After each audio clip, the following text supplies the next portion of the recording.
Sebentar lagi kita akan segera menyambut kedatangan bulan yang agung, bulan yang mulia, bulan yang di dalamnya diturunkan Al-Quran, bulan yang penuh dengan rahmat dan keberkahan.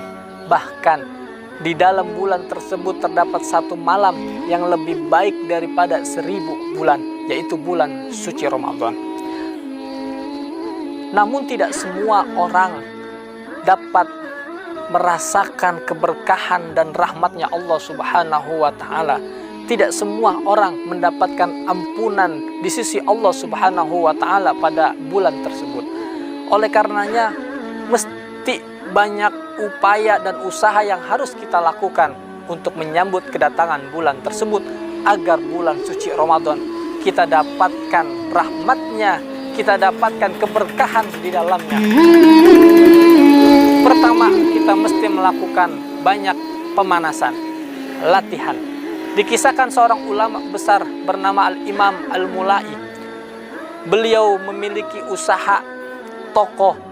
Setiap masuk tanggal 1 bulan Sya'ban, beliau tutup tokonya. Beliau meliburkan tokonya untuk banyak melakukan persiapan-persiapan, khususnya ibadah puasa sunnah di dalam bulan Sya'ban. Toko tersebut baru dibuka nanti ketika bulan Syawal. Maka daripada itu, puasa sunnah yang dikerjakan ketika bulan Sya'ban merupakan sebagai bentuk latihan kita sebelum kita berpuasa wajib di bulan Ramadan. Bahkan ada ulama-ulama lain yang mempersiapkan untuk menyambut bulan suci Ramadan jauh dari sebelumnya. Mereka menggunakan hadis Nabi, Allahumma barik lana fi Rajaba wa Sya'bana wa balighna Ramadan. Yang artinya, ya Allah, berkahi kami di bulan Rajab, di bulan Sya'ban, dan sampaikan kami di bulan suci Ramadan. Artinya mereka menggunakan hadis ini untuk menjadikan bulan Rajab sebagai awal persiapan mereka, mempersiapkan diri mereka, memperbanyak amalan-amalan sunnah dalam rangka mempersiapkan sebelum datang bulan suci Ramadan. Walaupun sebagian ulama hadis mengatakan bahwa hadis ini adalah hadis yang dhaif, tetapi dalam fadhailul a'mal kita mengerjakan, kita mencari keutamaan-keutamaan dalam mengerjakan satu amal ibadah.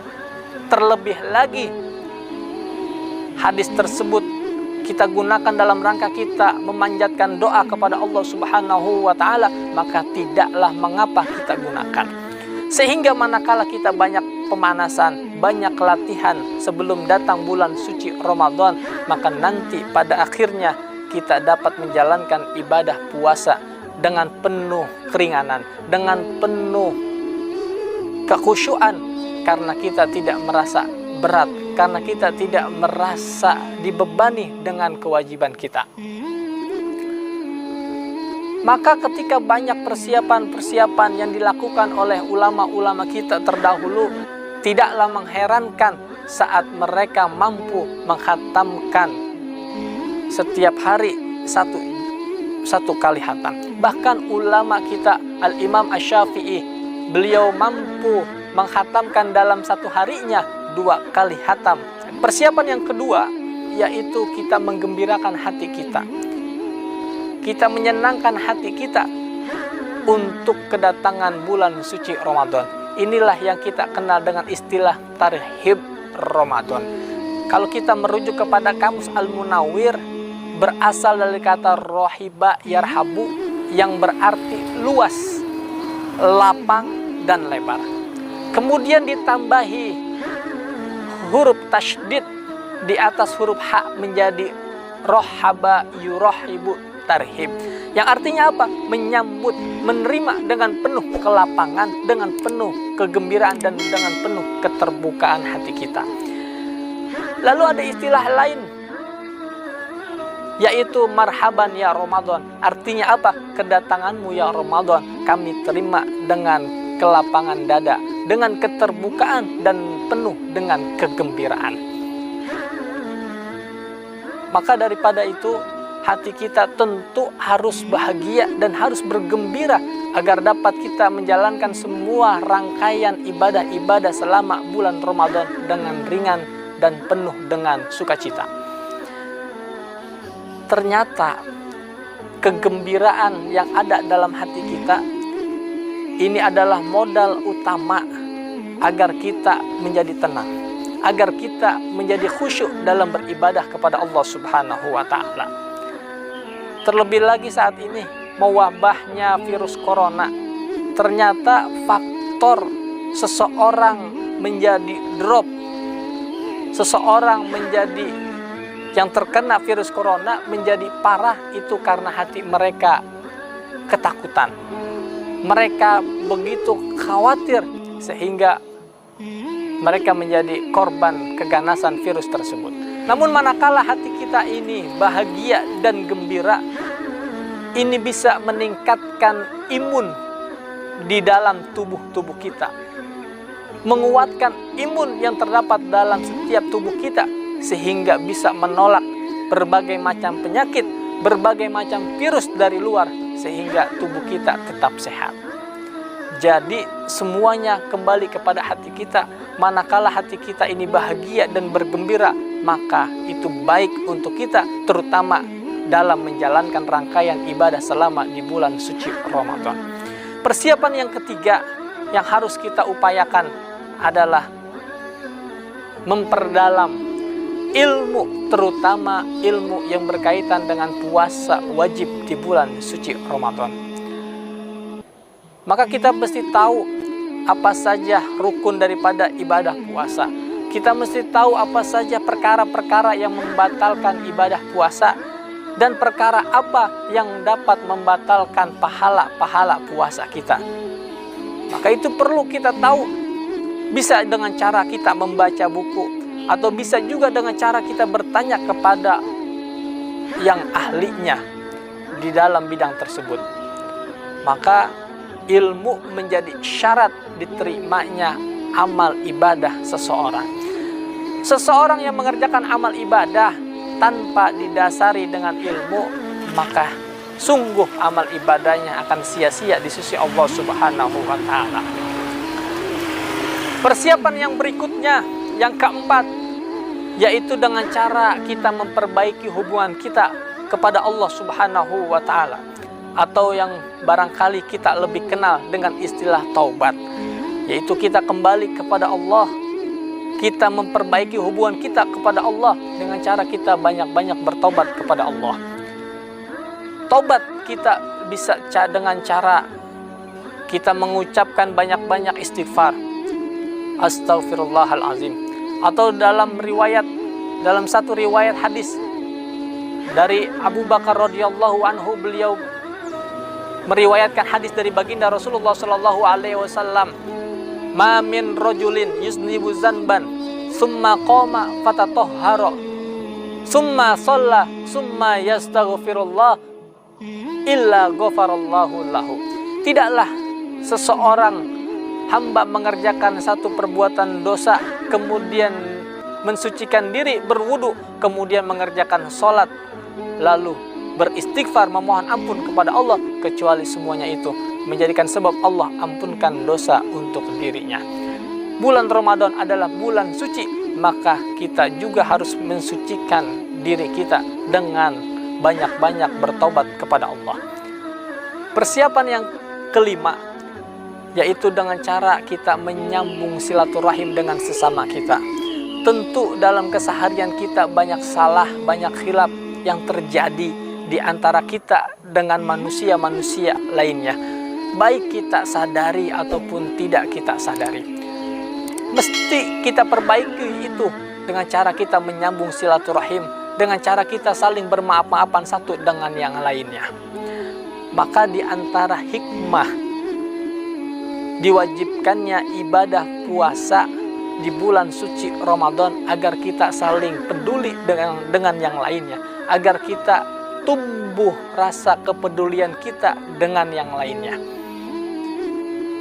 Sehingga dikatakan 5 syuri'as syiyam, untuk apa disyariatkannya puasa. liyazuqal ghaniyyu ta'mal ju', agar orang-orang yang berkecukupan, orang kaya dapat merasakan rasa lapar. Fala yansal ja'i'a, agar kemudian mereka tidak melupa terhadap orang-orang yang kelaparan. Indahnya hikmah tersebut, di mana orang itu harus merasakan, menumbuhkan kepedulian mereka dengan sesamanya, agar bisa saling berbagi, saling membantu, saling menolong satu dengan yang lainnya. Persiapan yang keenam, yaitu kita membayar hutang. Tentu hutang kita kepada Allah Subhanahu wa Ta'ala. Barangkali ketika Ramadan tahun lalu ada puasa yang kita lewati karena barangkali terganggunya kesehatan kita, karena barangkali kita dalam keadaan musafir dan yang lainnya, sehingga kita tidak mampu menjalankan ibadah puasa. Maka kita bayar utang kita terlebih dahulu kepada Allah sebelum datang bulan suci Ramadan. Kalau saja hutang kepada manusia kita begitu takut, bagaimana hutang kita kepada Allah Subhanahu wa Ta'ala? Fadainullahi ahaqqu an takhsha. Hutang kepada Allah itu mesti lebih kita takuti. Persiapan yang ketujuh, yang terakhir, yaitu dengan berbanyak doa kepada Allah Subhanahu wa Ta'ala. Kita sadari manusia penuh banyak kekurangan dan kelemahan. Oleh karenanya kita butuh karunia Allah, kita butuh pertolongan dari Allah, sehingga kita bisa menjalankan rangkaian-rangkaian ibadah di bulan suci Ramadan dengan penuh kemampuan dan penuh kesanggupan. Perbanyak doa.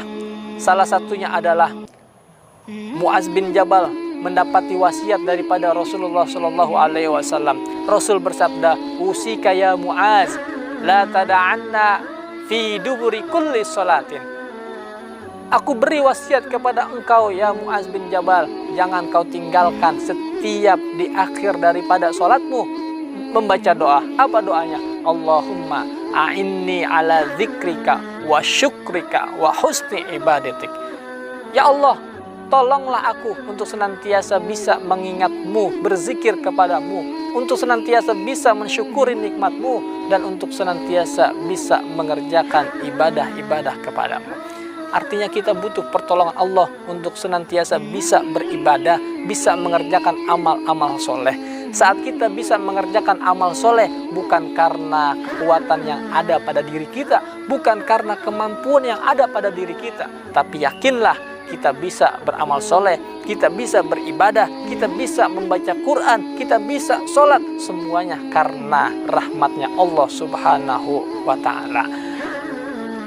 Bahkan di riwayat yang lain ada satu doa yang senantiasa Rasul baca, yaitu ya muqallibal qulub tsabbit qalbi ala dinika wa ta'atik.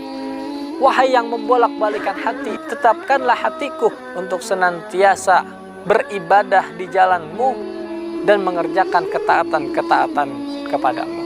Artinya kita minta agar Allah kuatkan hati kita, karena hati kita sejatinya memang sering berbolak-balik. Maka kita minta kepada Allah untuk menetapkan hati kita agar bisa terus mengerjakan ibadah-ibadah di sisi Allah Subhanahu wa Ta'ala.